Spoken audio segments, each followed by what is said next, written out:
ഇത് 4-ാം ഭാഗമായി. എന്താണ് നിങ്ങൾക്ക് നയനം എന്ന കഥയെക്കുറിച്ചുള്ള അഭിപ്രായം? ഇഷ്ടപ്പെടാത്തവർ ഒത്തിരി ഉണ്ടോ? നയനം മാലയോഗം പോലെ അങ്ങോട്ട് നിങ്ങൾക്ക് ക്ലിക്കായില്ലെന്ന് തോന്നുന്നു. ആദ്യം തന്നെ പറയട്ടെ, നയനം ഇതിങ്ങനെ ഒരു കഥയാണ്. ഇതിങ്ങനെ പോകൂ. എല്ലാവരും ഇഷ്ടത്തോടെ കേൾക്കണമെന്ന് അപേക്ഷിക്കുന്നു. അപ്പോൾ 4-ാം ഭാഗത്തിലേക്ക് നമുക്ക് പോകാം. നയനം 4. ഞാനിവിടെ സൂസൻ ചേച്ചിയോട് പണം സ്വരൂപിക്കാൻ എന്തെങ്കിലും വഴിയുണ്ടോ എന്ന് തിരക്കട്ടെ. നയന ഫോൺ വെച്ച് തിരിഞ്ഞു നോക്കിയത് എല്ലാം കേട്ടുകൊണ്ട് കട്ടിലപ്പടിയിൽ ചാരി നിൽക്കുന്ന സൂസനെയാണ്. ചേച്ചി, എനിക്കൊരു ജോലി തരപ്പെടുത്തി തരുമോ? അവൾ സൂസൻ്റെ അടുത്തേക്ക് ഓടി. അപ്പോൾ നിന്റെ പഠിപ്പ്? അത് ഇനിയൊരു വർഷം കൂടെ ഉണ്ട്. തീർന്നില്ല. കുഞ്ഞുമോളുടെ സർജറി നടക്കേണ്ടത് 5 വർഷം കഴിഞ്ഞല്ല. നീ ജോലി ചെയ്ത് കാശ് ഉണ്ടാക്കുമ്പോഴേക്കും. ഞാനൊന്നും പറയുന്നില്ല. സൂസൻ കൈകൾ പിണച്ചുകെട്ടി അവളെ തുറിച്ചു നോക്കി. വീണു കിട്ടിയ അവസരം സൂസൻ ശരിക്കും മുതലെടുത്തു. ചേച്ചി, എൻ്റെ കുഞ്ഞുമോൾ, അവളെ എനിക്ക് രക്ഷിക്കണം. നയനയുടെ മിഴികൾ നിറഞ്ഞു തുളുമ്പി. അവളിലെ നിസ്സഹായത പുറത്തു വന്നു. നയനക്ക് വേണ്ടത്ര പണം വാരിക്കോരാൻ തരാൻ വേണ്ടി ഒരാൾ നിന്റെ മുന്നിൽ അവതരിച്ചില്ലേ? അതിനെ നീ ആട്ടിപ്പായിപ്പിക്കല്ലേ കുട്ടി. സൂസൻ അവളെ തോളിലേക്ക് ചേർത്തു പിടിച്ചു. നീ ജീവിച്ചിരിക്കുമ്പോൾ നിന്റെ അനിയത്തി ചികിത്സ കിട്ടാതെ മരിച്ചാൽ? അയ്യോ ചേച്ചി. ഹൃദയം മുറിക്കും നോവ് തീർക്കുന്ന വാക്കുകൾ സൂസൻ തൊടുത്തു വിട്ടതും നയനയുടെ ഉള്ളം പിടഞ്ഞു. അറിയാതൊരു തേങ്ങൽ അവളിൽ നിന്ന് ഉയർന്നു. മരിക്കും എന്നല്ല, അങ്ങനെ വല്ലതും സംഭവിച്ചാൽ നയനയ്ക്ക് ഈ ജന്മം സ്വൈര്യമായി ഉറങ്ങാൻ കഴിയുമോ? രക്ഷിക്കാൻ കഴിഞ്ഞിട്ടും നീ വെറുതെ കയ്യും കെട്ടി നോക്കി നിന്നില്ലേ? സൂസൻ അവളെ നെഞ്ചോട് ചേർത്ത് കുത്തി നോവിച്ചു. ഞാൻ എന്താ ചെയ്യേണ്ടത് ചേച്ചി? എനിക്കൊന്നും അറിയുന്നില്ല. എൻ്റെ കുഞ്ഞുമോൾ. നയന അവളിലേക്ക് ചേർന്ന് നിന്നു. ആ നെഞ്ചിൽ മുഖം പൂഴ്ത്തി വാവിട്ട് കരഞ്ഞു. ക്രൂരത നിറഞ്ഞ ഭാവത്തോടെ സൂസൻ്റെ മുഖം വന്യമായി തിളങ്ങി.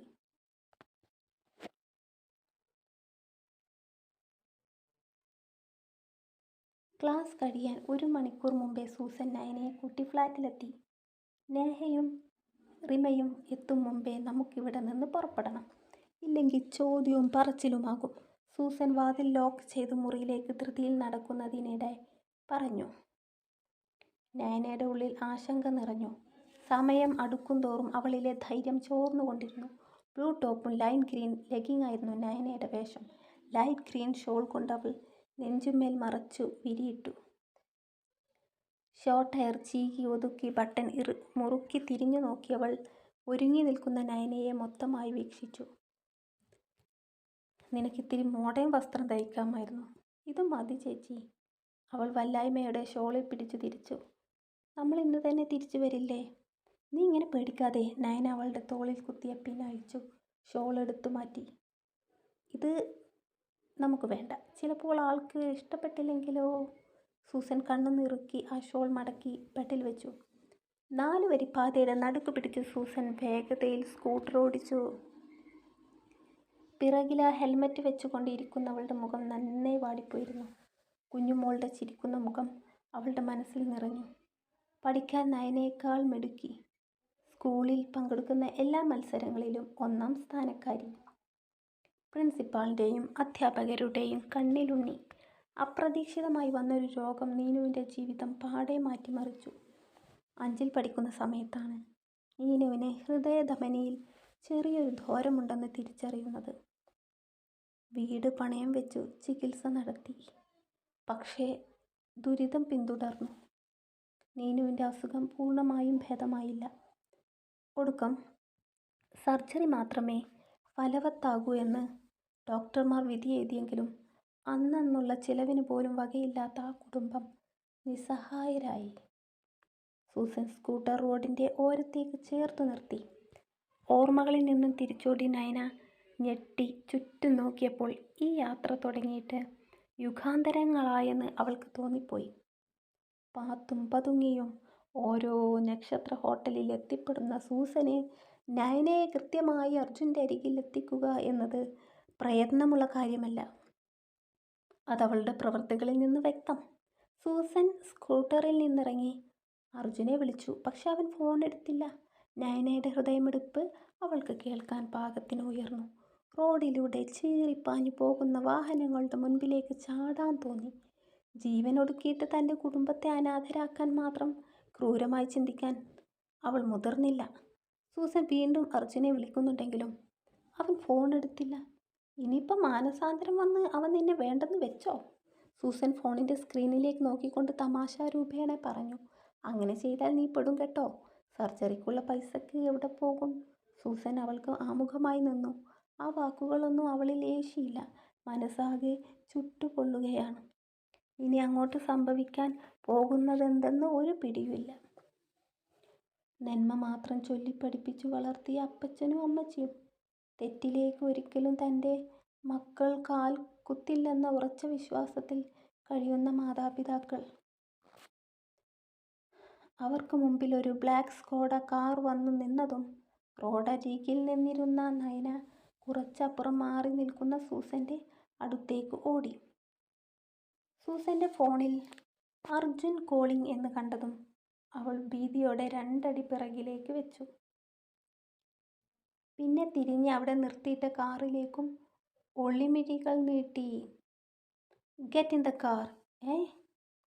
മറുതലക്കൽ നിന്നും അർജുൻ്റെ ശബ്ദം കേട്ടു. സൂസൻ തലയുയർത്തി നോക്കി. കുറച്ചപ്പുറമായി കിടക്കുന്ന കാറ്. അപ്പോഴാണ് സൂസൻ ശ്രദ്ധിച്ചത്. വാ നയന. സ്കൂട്ടറിൽ നിന്ന് കീ തിരിച്ചെടുത്തു 2 പേരും കാറിൻ്റെ അടുത്തേക്ക് നടന്നു. സൂസൻ്റെ കരങ്ങളിൽ അവൾ ബലമായി പിടിച്ചു. അവളുടെ ഉള്ളുലയുന്നത് ആ പിടുത്തത്തിൽ നിന്ന് മനസ്സിലാക്കാം. കാറിൻ്റെ അടുത്ത് എത്തിയതും കോ ഡ്രൈവിംഗ് സീറ്റിൽ നിന്നും ഒരാൾ ഇറങ്ങി നിന്നു. അയാൾ പിറകിലെ ഡോർ തുറന്നു കൊടുത്തു. സൂസൻ നയനയുടെ കൈ പിടിച്ചു കാറിൽ കയറാൻ മുന്നിലേക്ക് തള്ളി. ചേച്ചി. സീറ്റിലേക്ക് ഇരുന്നു കൊണ്ട് അവൾ ദയനീയമായി വിളിച്ചു. പേടിക്കണ്ട, ഞാനും ഇല്ലേ കൂടെ. സൂസൻ അവളോട് പുഞ്ചിരിയോടെ തലയാട്ടി. നോ, നിങ്ങളില്ല, ഇവർ മാത്രം. കൂടെ കയറാൻ ഒരുങ്ങിയവളെ കാർ ചാരി നിന്നയാൾ തടഞ്ഞു. ചേച്ചി. നയന പാടുപെട്ടിറങ്ങാൻ ഒരുങ്ങിയതും ആ ഡോർ അയാൾ അടച്ചു. ഹേ, വാട്ട് ദ ഫ ആർ യു ഡൂയിങ്? സൂസൻ്റെ കണ്ണിൽ അഗ്നി ജ്വലിച്ചു. അവൾ അയാളെ ദഹിക്കും കണക്കെ നോക്കി എരിയിച്ചു. അയാളതൊന്നും കണ്ട ഭാവം നടിക്കാതെ കാറിൽ കയറി ഡോർ അടച്ചതും വാഹനം മുന്നോട്ട് പോയി. മുഷ്ടി ചുരുട്ടി രോഷത്തോടെ സൂസൻ അവിടെ നിന്നു. കയ്യിലെ ഫോൺ റിങ് ചെയ്തതും അവളത് എടുത്തുയർത്തി നോക്കി. അർജുൻ, തെമ്മാടിത്തരം കാണിക്കരുത്. പല്ല് ഞെരിച്ച് പറയുന്നതിനൊപ്പം അവൾ ഫോൺ കൈവെള്ളയിൽ വെച്ച് ഇറുക്കി. ആഹാ, തെമ്മാടിത്തരം. അത് നീ അർജുനെ തീരെ മനസ്സിലാക്കിയിട്ടില്ലാത്തത് കൊണ്ട് പറയുന്നതാ. അർജുൻ തെമ്മാടിത്തരം കാണിക്കില്ല. അർജുൻ്റെ സ്വരം അവളിൽ ഈർഷ്യ കൂട്ടി. പിന്നെ നീ ഇപ്പി കാണിച്ചതെന്താ? എന്നെ കൂട്ടാതെ നയനയും കൊണ്ട് നീ വിട്ട കാർ പോയി. സൂസൻ്റെ ശബ്ദം ഉയർന്നു. നിന്നോട് അവളെ എൻ്റെ അടുത്തേക്ക് വിടാനല്ലേ പറഞ്ഞത്, അല്ലാതെ കൂടെ വരാൻ പറഞ്ഞോ? ഞാനും എൻ്റെ പെണ്ണും മിണ്ടിയും പറഞ്ഞിരിക്കുന്നിടത്ത് നീ എന്തിനാ? Why are you here?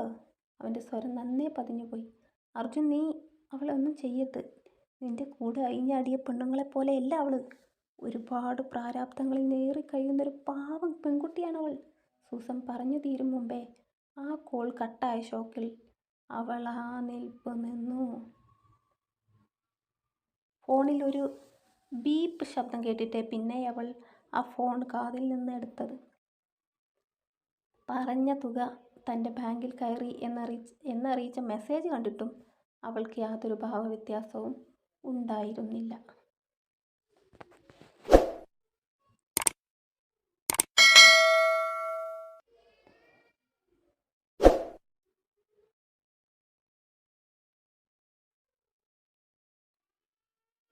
കൈകാലുകളും അധരവും വിറച്ചുകൊണ്ടൊരുവൾ കാറിൻ്റെ പിറകിലെ സീറ്റിൽ ചാഞ്ഞിരുന്നു.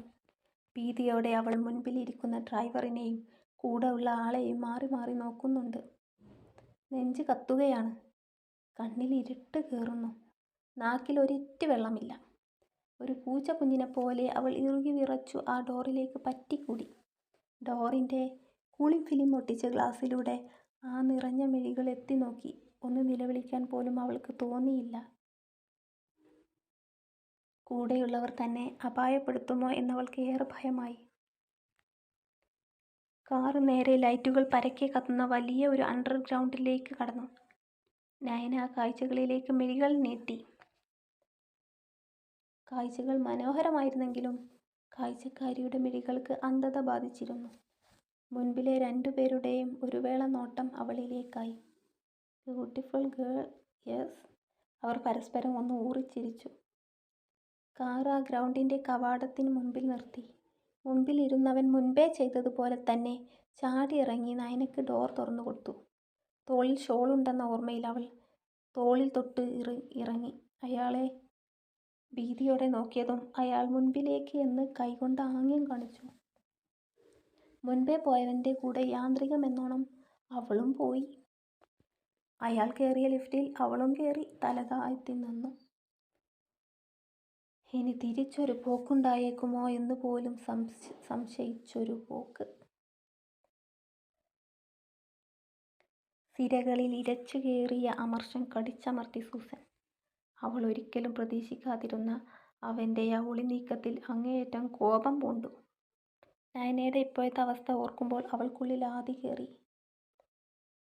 അർജുൻ്റെ വന്യമായ സ്വഭാവം നയനയുടെ നേരെ തിരിഞ്ഞാൽ പിന്നീട് അവളെ തിരികെ ലഭിക്കുന്നത് എങ്ങനെയായിരിക്കുമെന്ന് ചിന്തിക്കാൻ പോലും കഴിയുന്നില്ല. ഒരുപക്ഷെ അത് അവളുടെ സമനില തെറ്റിച്ചൊരു ഭ്രാന്തിയാക്കി മാറ്റിയേക്കാം. സ്ത്രീ ശരീരം കടിച്ചു കീറി സ്വന്തം സുഖം മാത്രം തേടുന്ന ഒരു മൃഗത്തെ പോലെയാണ് സൂസൻ അവനെ അനുഭവപ്പെട്ടത്. ആർത്തിയാണവന്. പെണ്ണുടലിനോടുള്ള അടങ്ങാത്ത ആർത്തി.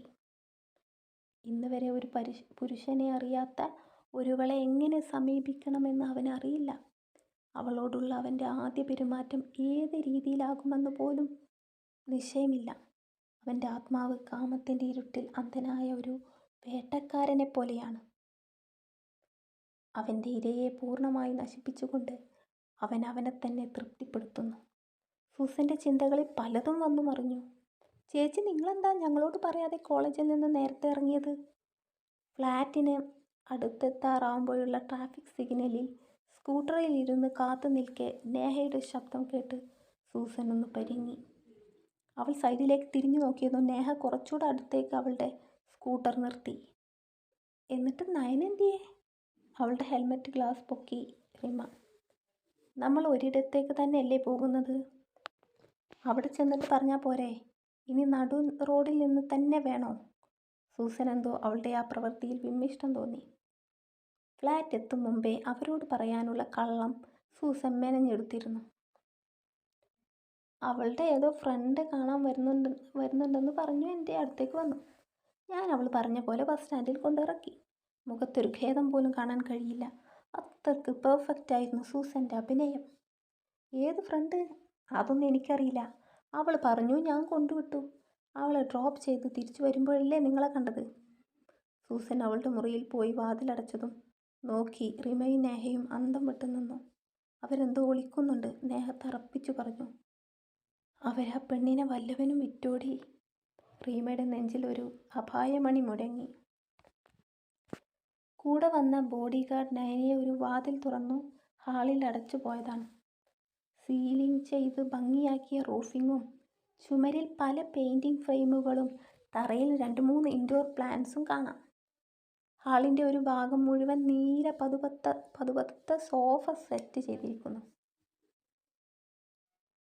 ഹാളിൽ കത്തുന്ന ഇളം ഓറഞ്ച് വെളിച്ചം നോക്കി നിന്നവൾ സമയം അറിയാൻ കയ്യിലുള്ള ഫോണിലേക്ക് നോക്കി. എന്നാൽ അത് സ്വിച്ച് ഓഫ് ആയി പോയിട്ടുണ്ടെന്ന് കണ്ടതും നയന ഒന്ന് വിറച്ചു. പുറം ലോകവുമായി ബന്ധിപ്പിക്കാനുണ്ടായിരുന്ന ഒരേ ഒരു കണ്ണിയും നശിച്ചിരിക്കുന്നു. നയനയുടെ കൺപോളകൾ പിടഞ്ഞു. സൂസൻ തന്നെ ചതിച്ചതായിരുന്നുവോ എന്ന് പോലും ചിന്തിക്കാൻ അവൾക്കറിയുന്നില്ല. അപ്പച്ചനും അമ്മച്ചിയും കുഞ്ഞുമോളും മുൻപിൽ വന്നങ്ങനെ നിന്നു. വല്ലാത്ത ദാഹം തോന്നുന്നുണ്ട്. എന്ന ഒരിറ്റ് ദാഹജലം പോലും അവിടെയില്ല. ദാഹജലത്തിന് വേണ്ടി ആ മിഴികൾ തേടവേ ആ ഹാളിൻ്റെ വാതിൽ ലോക്ക് തുറക്കാനുള്ള വ്യഗ്രതയിൽ തിരിയുന്നത് കണ്ടവൾ 2 അടി പിറകിലേക്ക് നിന്നു. കൈകൾ കോർത്തു വലിച്ചു അവൾ ആ വാതിലിലേക്ക് നിറമിഴികളോടെ നോക്കി. വാതിൽ തുറന്നു ചൊടിയിൽ നിഗൂഢമായ പുഞ്ചിരി വിരിയിച്ചു. വാതിൽ തുറന്നു വരുന്നവനിൽ തന്നെയായി അവളുടെ നോട്ടം. തുടക്കത്തിൽ അവനൊരു ഭീകര സത്വത്തെപ്പോലെ അവൾക്ക് തോന്നി. അവൻ്റെ ഓരോ നോട്ടത്തിലും ചുവടിലും അവൾക്ക് ഭയം കൊണ്ട് വിറച്ചു. അവൻ്റെ സാമീപ്യം അവളെ ശ്വാസം മുട്ടിച്ചു. അവൻ്റെ സൗന്ദര്യം അവളുടെ കണ്ണുകൾക്ക് മുമ്പിൽ ഒരു ഇരുണ്ട മറയായി നിന്നു. തടവറയിലെ ചുമരുകൾ പോലെ ആ സൗന്ദര്യം അവളെ അലോസരപ്പെടുത്തി. തുടരും. ഇനിയും തുടരണം. ഇനി എന്താകുമെന്ന് അറിയണം. നല്ലത് മാത്രം സംഭവിക്കണമെന്ന് നമുക്ക് പ്രാർത്ഥിക്കാം. നയനയെ ഇഷ്ടമായോ? എന്താണ് നിങ്ങളുടെ അഭിപ്രായം? ഇത് ഇങ്ങനെ പോകൂ. ഇത് ഇങ്ങനെ ഒരു സ്റ്റോറിയാണ്. ഒരുപാട് ആളുകളൊന്നും കഥയ്ക്കകത്തില്ല. പ്രണയമാണ് മുഖ്യ വിഷയം. അപ്പോൾ നിങ്ങളെല്ലാവരും കഥ വായിക്കണം. ഒപ്പം തന്നെ എനിക്ക് കമൻറ്റ് ചെയ്യുകയും വേണം കേട്ടോ. ഓരോ വീഡിയോസ് അപ്ലോഡ് ചെയ്ത് കഴിഞ്ഞാൽ കമൻറ്റിന് വേണ്ടി കാത്തിരിക്കുകയാണ് ഞാൻ. അപ്പോൾ നിങ്ങളെല്ലാവരും കമൻറ്റ് ചെയ്ത് ഈ കഥ വായിച്ച് എന്നോട് കൂടെ ഉണ്ടാവണം. കൂടെ സബ്സ്ക്രൈബ് ചെയ്യണം ചാനൽ. അങ്ങനെയാണ് നമുക്കൊരു റീച്ച് ഉണ്ടാവുന്നത്. എല്ലാവരുടെയും സഹകരണവും സ്നേഹവും ഒക്കെ ഉണ്ടാവണം. Thank you.